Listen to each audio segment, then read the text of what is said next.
deal with rejection. Not good. No. I typically call both of my parents, and they remind me of how amazing that I am. I just wipe it off. Heck no. Rejection sucks. Rejection sucks for everyone. Tom Waits and whiskey. I deal with rejection. Rejection. Haven't been divorced 15 times. No, I'm just kidding. You know, it's funny. It doesn't bother me a whole lot, and I think it's a personality thing, and I think it's a confidence thing. That's the real key. Rejection is hard, let's face it. Nobody wants to be told or made to feel like they're not good enough, they're not pretty enough, they're not funny enough. Rejection is tough on everyone.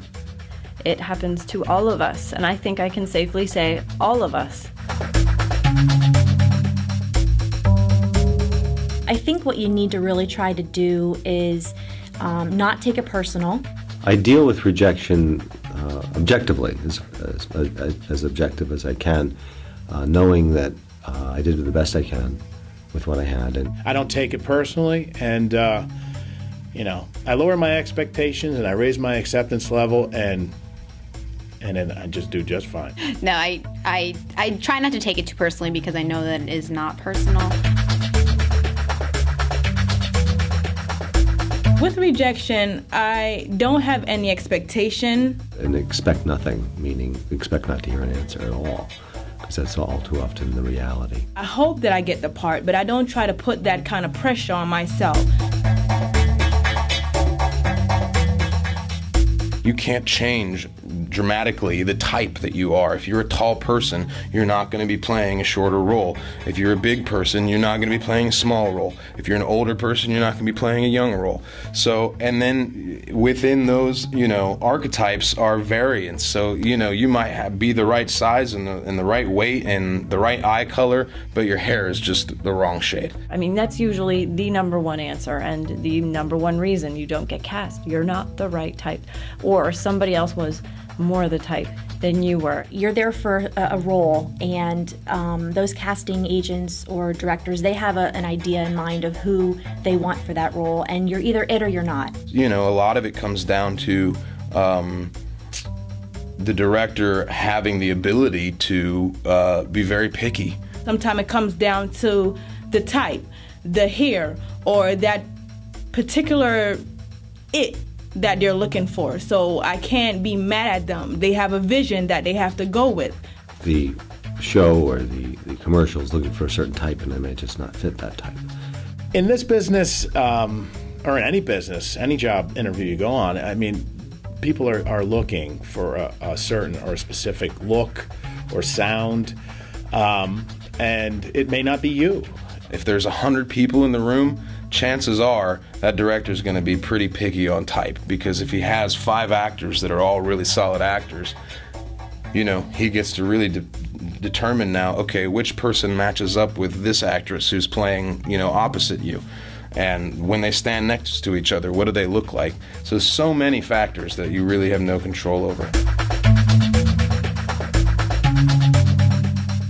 Basically, you have to let rejection motivate you. The one thing that you can't let happen is you can't let rejection have any effect on your confidence, because so much of the time it is the reasons that the decisions are being made are things that are totally beyond your control.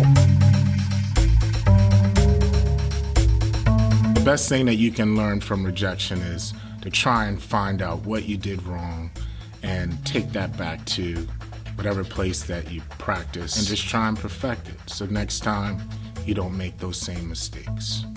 I think what you really need to do is try to take it as a learning experience.